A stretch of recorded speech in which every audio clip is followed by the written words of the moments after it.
Welcome to this week's episode of Forgiving the Girl Inside, a Matter of the Heart. I'm your hostess, Lisa Drennan, and today we have the beautiful Rebecca Wiener McGregor sharing her healing journey story. She is an amplifier of love and catalyst for breakthroughs. She shares her gifts as a transformational hypnotist and money mindset coach.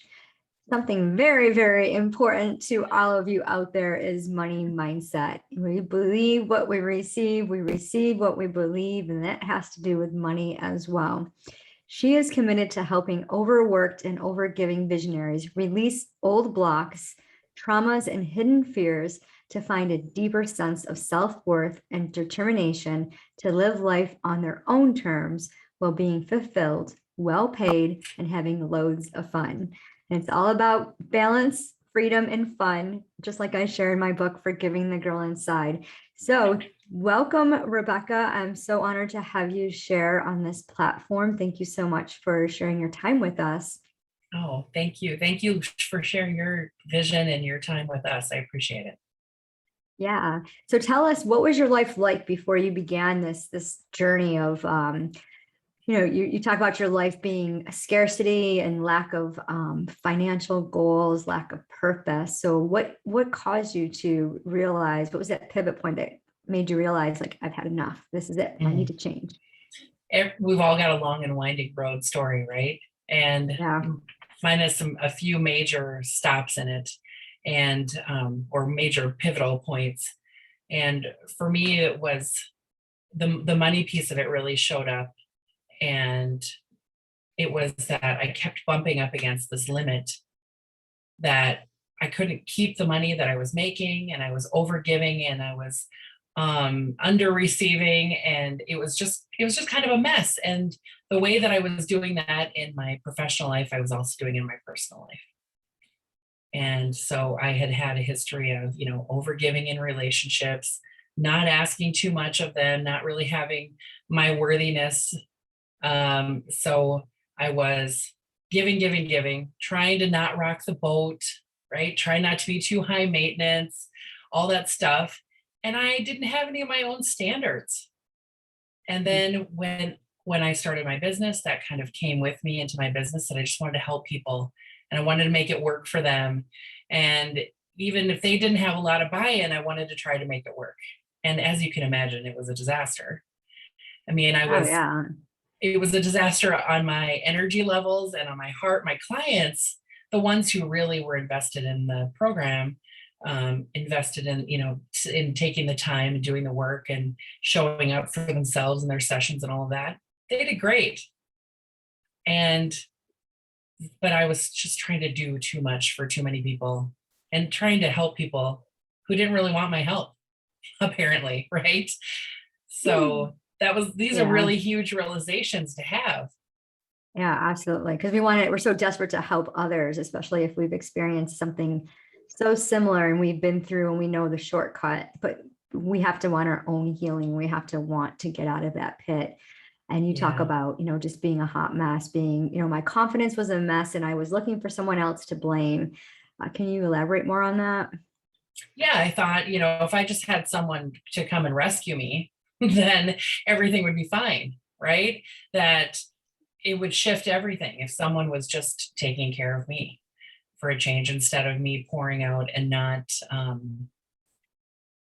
having the person that I was pouring into receive it or care about it because they were in their own gunk. And then I didn't ask for anything in return either. It was like trying to have a relationship where we're both pretending that we can read each other's minds. It's messy. And I had really, really poor standards around what I deserved in a relationship and knowing what I bring to the table in a relationship. And that really was, if you just picked up that old limiting belief system and plopped it in my business, that's what was happening. So I started really working on, hey, why are my relationships in breakdown? And then I got to a place where I was in a really fantastic relationship. And I realized that my money story was still broken down. And thank goodness I'm married to the person who I had that realization in that relationship. He's the sweetest man on the planet. completely found my worthiness in relationships and then had to find it in my business. Mm-hmm. And that was huge. Yeah. Yeah. It's good to have support, that accountability person that you connect with that just really helps see your own value, your own worth. What Yeah. was the money mindset like before? Were you like overspending? You talked about overgiving. So were you like borrowing money to give, or what was that piece about? The overgiving was, I'll do your sessions for less than I'm requiring, which was already like really good, really low priced sessions. And so my work was really, it was really being discounted a lot in my head. Mm-hmm. And so I was overgiving. I was staying late. I had a crazy schedule because I was trying to meet the demands of all my clients rather than asking them to show up when I was at my healthiest and my strongest. I was doing sessions well into the evening. I would take tiny payments in on a session. Then people would not show up. It was just a mess because we know that when we value our work and we value the transformation, and the client values the work and values the transformation and makes the investment in themselves by investing with you, that they show up. And Right. even that exchange starts the transformation because they're saying, okay, I'm drawing a line in the sand today. I'm making this investment in myself that things aren't going to be the way they used to be anymore, that I'm really going to do the work and I'm going to get myself in a better place. And I'm part of that, but I wasn't asking that of them. I wasn't asking them to step over the line into the new self image, the new way of being. I was trying to get to their side of the line, right? And make it all so easy and simple for them. And it is easy and simple. And they get to cross the line and do the work, put in the effort. Yeah. So tell us more about the work that you do with them. What breaks these barriers that helps them see things differently? Okay. All of my work is rooted in the idea that when you change the way you look at things, the things you look at change. That beautiful quote by Dr. Wayne Dyer. And my work as a hypnotist really focuses on healing trauma. And trauma can be all shapes and sizes. It doesn't have to be one moment. It can be multiple moments. It can be moments over a collection of experiences over time that just drill the same stories into us. And in hypnosis, which is a very simple, natural state for us to be in, we're in and out of hypnosis many times a week, if not many times a day. In that focused, concentrated state known as hypnosis, I help clients find experiences that are creating the anxiety response or the sadness response or the anger response in them now, or the limiting belief.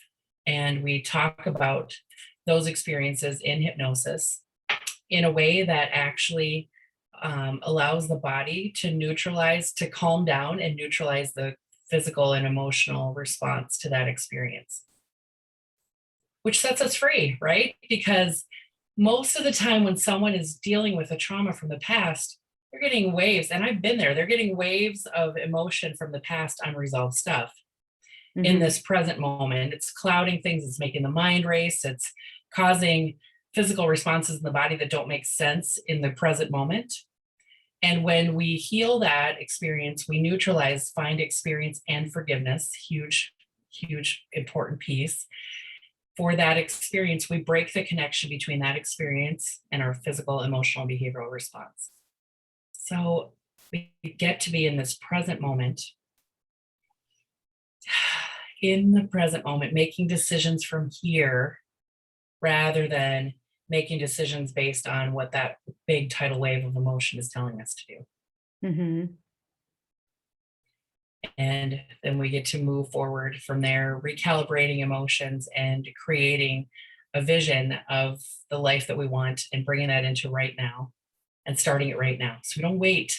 We don't have to wait to be the person that we want to be. We don't have to wait for Monday to come for everything to be better. We don't have to wait for the new year to come to start being the person we want to be. We get to collapse time and let it start right now. Yes, I love that. The power of now. And so many people will focus on doomsday, like they'll receive news, oh, I got fired from my job, I got sick, this happened, and they focus so much on that and like what's going to happen, and the mind starts racing and they have no Yeah. direction, no clarity. And it's just like, take a big deep breath, breathe in through your nose, appreciate that breath, focus on now. These are your circumstances, but you can change the outcome, the results by how you're going to think about that situation. It's very super powerful. And 100%.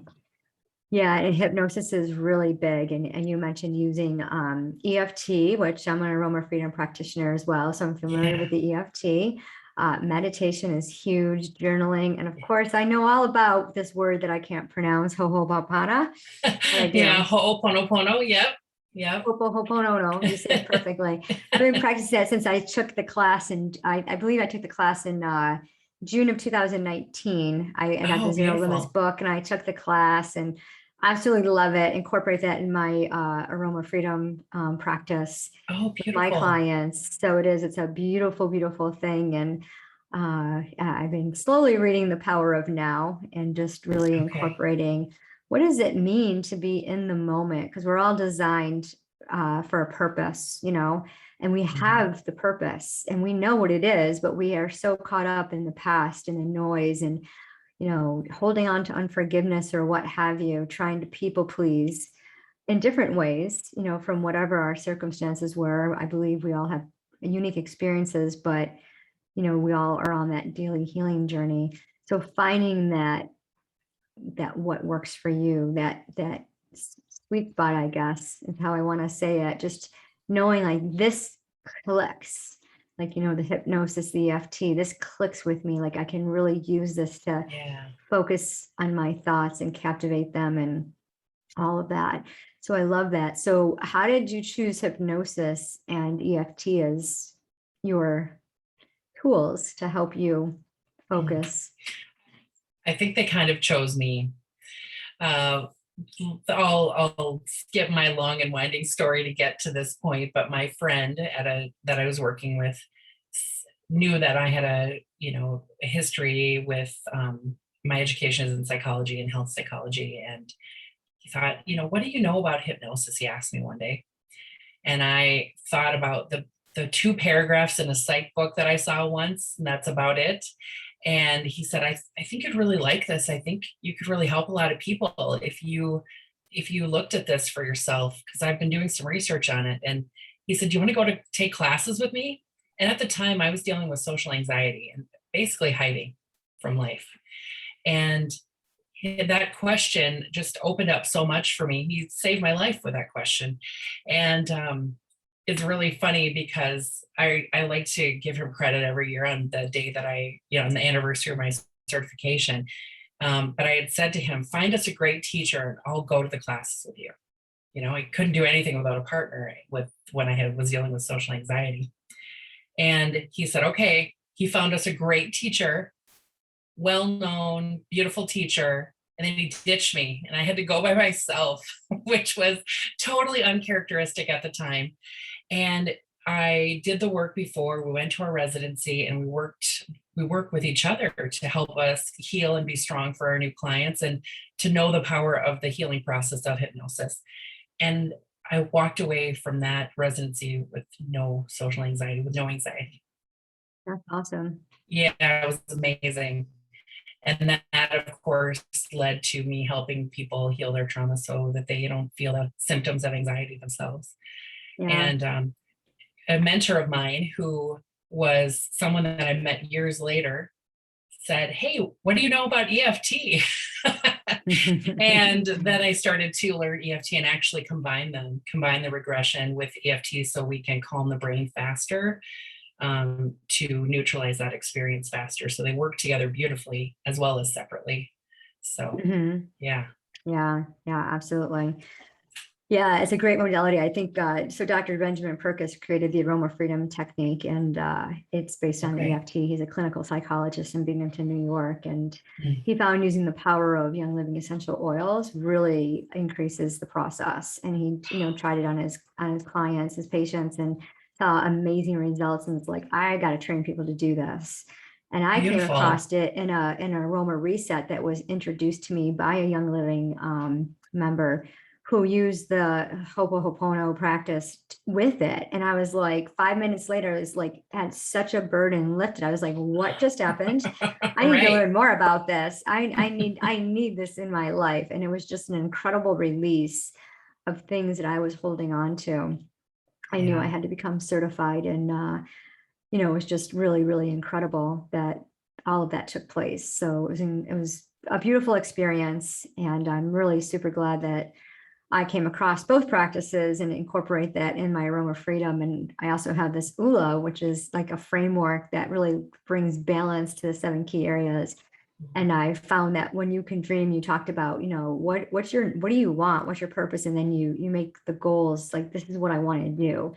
And that's what it's all about, is just realizing, like, what is it that you want to do, and stop living in this pain so that you can move Yeah. forward and serve others and help others.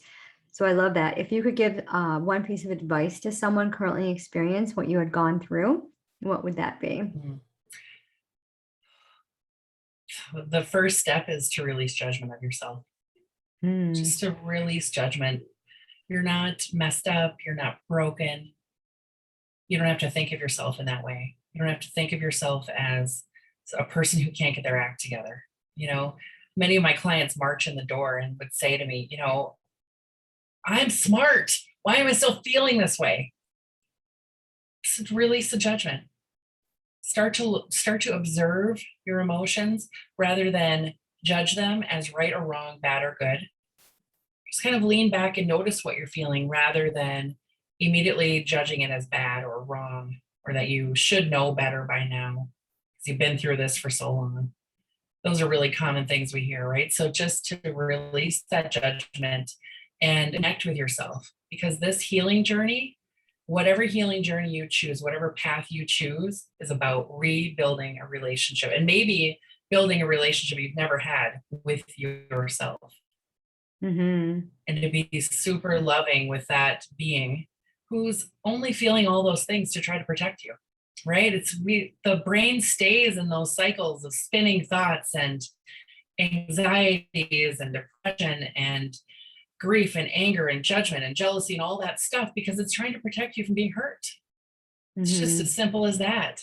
So when you release the judgment, you can start to look at things objectively, lovingly, and say, okay, in this moment, is the thought that I'm thinking moving me closer to my goal or further away? Just as simple as that, not right or wrong, bad or good, closer or further away. And if I could choose another thought that would move me closer, what would it be?